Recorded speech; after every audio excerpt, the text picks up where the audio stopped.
تیسری چیز آہنگ کو بنانے والی یہ ہے.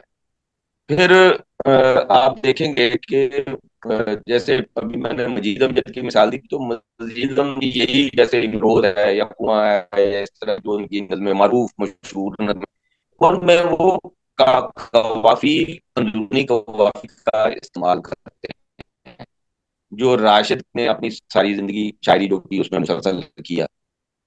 قوافی اور ردیفیں جو ہے وہ بھی ایک آہنگ پیدا کرنے میں مدد دیتی. تو یہ چوتھی چیز ہے جو ہمیں فیل ہوا کہ وہ آہنگ کو تبدیل کرتی ہے. تو کے علاوہ جو سب سے اہم چیز ہے، یہ تو وہ چیزیں ہیں جو شاعری کے کو ہم پڑھتے ہیں تو ہمیں نظر آ جاتی ہیں. ایک چیز ہے وہ ہمیں نظر نہیں آتی ہے، اسے ہم محسوس کر سکتے ہیں. وہ ہے خود شاعر کا اپنا وجودی آہنگ جو ہے، کہ اس کا وہ زندگی کو کیسے دیکھتا ہے، کیسے محسوس کرتا ہے. آپ دیکھیں کہ ہر بڑے شاعر کا زندگی کو دیکھنے کا انداز آپ کو مختلف نظر آئے گا، چاہے وہ غالب ہوں یا اقبال ہوں. ایک روایت تو ہے جو انہیں ایک دھاگے میں پروتی چلی جاتی ہے، لیکن اس روایت کے ساتھ ساتھ ان کا وجود بالکل مختلف ہے. اب اس کی ایک بڑی اچھی مثال یہ ہے کہ آپ اقبال کی بانگ درا کی جو تیسرے دور کی غزلیں ہیں، اس میں 4-5 غزلیں ہیں جو بالکل غالب کے اسلوب میں لکھی ہوئی ہیں. یعنی انہوں نے اپنے اسلوب کی تلاش میں جو آخری پڑاؤ تھا ان کا، وہ غالب کے اسلوب سے مدد لینے کی کوشش کی، لیکن وہ اور خود ظاہر اقبال کو بھی محسوس ہو گیا کہ یہ تو میرے وجود کا آنگ نہیں ہے، یہ تو غالب کے وجود کا آنگ ہے. تو ایک غزل ہے ان کی، زمانہ آیا ہے بے حجابی کا عام دیدار یار ہوگا. جی ہاں. اس 1907 کی یہ غزل ہے. اس غزل سے کو ہمارے نقادوں نے بڑا ڈسکس کیا ہے اور بتایا ہے کہ یہ ایک ان کے اسلوب کی تشکیل کا ایک ٹرننگ پوائنٹ تھا، اور تھا کیونکہ اس کے بعد کی غزلیں ہمیں جو نظر آگے درا میں بھی اسلوب کی ابتدائی صورتیں ہیں جو ہمیں بالج شاعری میں ملتا ہے. ٹھیک ہے. تو وہ اس کا مطلب ہے کہ بال جبریل تک پہنچتے پہنچتے اقبال نے اپنے وجود کے اس آہنگ کو دریافت کیا جو بال جبریل میں اتنی طاقت سے نظر آتا ہے کہ میرے جیسے تو بہتے چلے جاتے ہیں نا، انہیں سمجھ ہی نہیں آتی کہ وہ کسی اور دنیا میں. اردو میں شاعری کی سب سے بڑی کتاب بنی. ہاں، اردو میں شاعری کی سب سے بڑی کتاب بن گئی وہ اس آہنگ کی وجہ سے. تو اس کا مطلب ہے اب جو آہنگ اقبال نے پیدا کیا وہ تو اس نے غزل اور پابند نظم میں کیا، لیکن ہمیں اس آہنگ کی جو جھلکی بعد میں نظر آتی ہے سب سے زیادہ راشد کے یہاں نظر آتی ہے.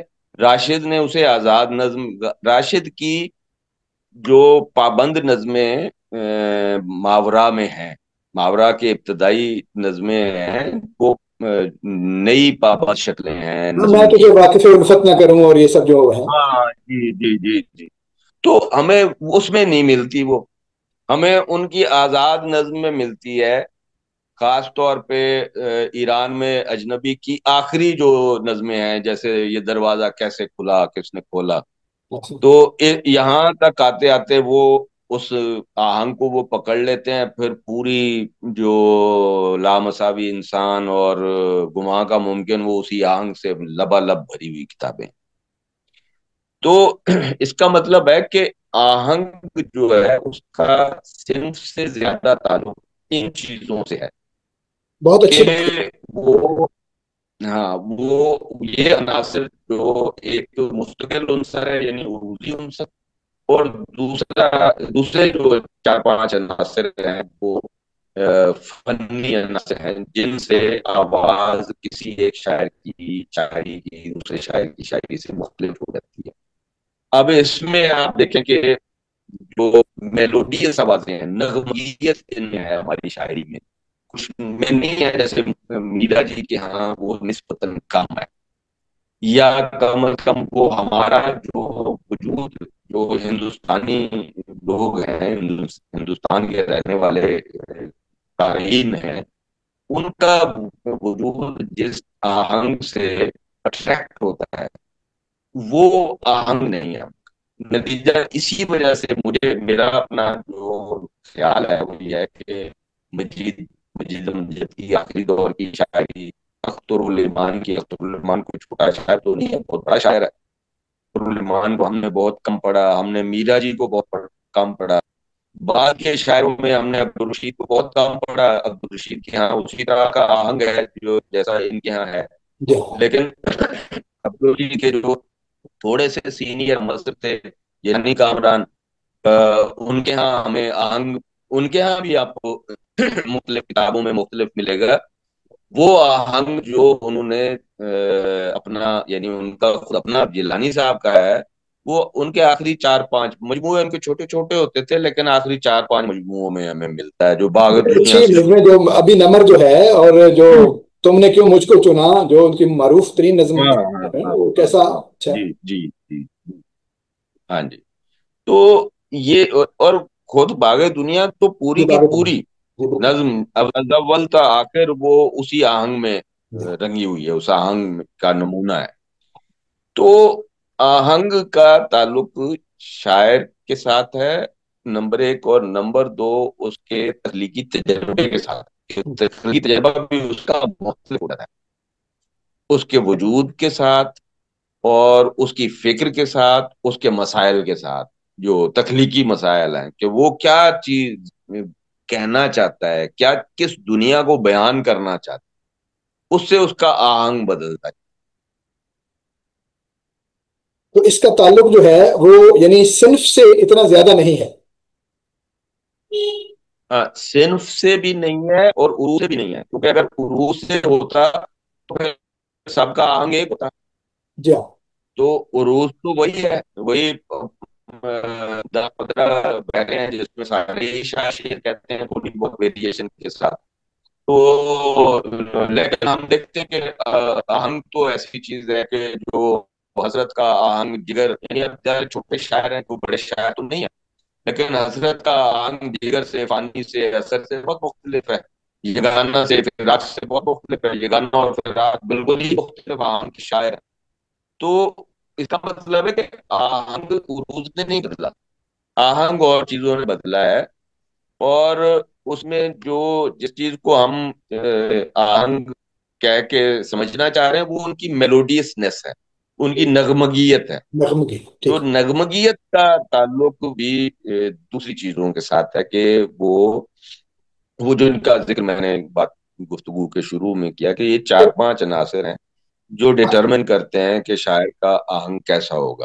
آخر پہ ایک چھوٹی سی بات جو ہے وہ نثری نظم کے آہنگ پر بھی کر دیجئے، اس پہ الگ سے میں آپ سے گفتگو کروں گا، لیکن یہ بہت اچھے مقام پر بات آ گئی ہے، تو اس کا مطلب ہے کہ عروج کے ساتھ اس کا تعلق اگر اتنا زیادہ نہیں ہے تو یہاں پر پھر نثری نظم کے آہنگ پر آپ کیا فرماتے ہیں؟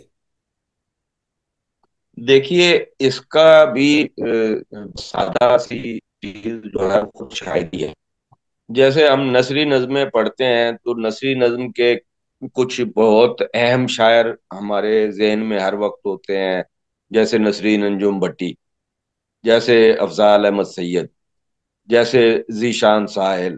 اچھا، یہ تین شاعری فرض کریں ہم لیں، ان میں سے کسی کا آنگ دوسرے سے نہیں ملتا، ان میں سے تینوں کی کو آپ آواز بلند پڑھیں، تینوں کی آواز مختلف ہے، تینوں کے ہاں آپ کو ایک خاص طرح کی میلوڈیسنس بھی ملتی ہے جو سب سے زیادہ آپ کو ذیشان ساحل کے نشان ملتی ہے۔ ساحل کیا بولتے کیوں ملے گی؟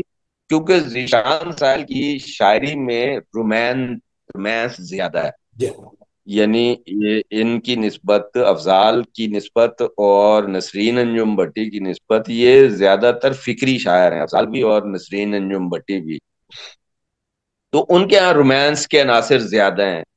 ویسے ہی جیسے غزل میں آپ دیکھیں تو آپ کو ظفر اقبال میں جو آہنگ نظر آئے گا وہ بہت مختلف ہے۔ ظفر اقبال رومانٹک پوئٹ نہیں ہے، وہ تو بالکل اور طرح کی فکر کے شاعر ہیں، لیکن احمد مشتاق یا ان کے جونیئر سربت حسین کے ہاں آپ کو ایک رومانوی وفور ملے گا، وہ جو رومانوی وفور ہے اس نے کی غزل کا آہنگ بدل دیا۔ بہت اچھا یہی رومانوی وفور ہے جس نے ذیشان شاعر کی نثری نظم کا آہنگ بدل دیا، بہت اچھا، اور وہ بالکل مختلف ہو گئی افضال احمد سید یا نسرین انجم بٹی کی نظم سے۔ بالکل ٹھیک ہے سر، بہت شکریہ آپ نے ظاہر ہے ہمارے دوست اور طالب علم جو دیکھ رہے ہیں یا سن رہے ہیں ان کے ذہنوں میں بہت ساری چیزیں واضح ہوئی ہوں گی۔ میرے اپنے بہت سے جو نکات ہیں میرے ذہن میں عروض کے حوالے سے، آہنگ کے حوالے سے، آہنگ اور صنف کے تعلق کے حوالے سے، وہ بہت واضح ہوئے۔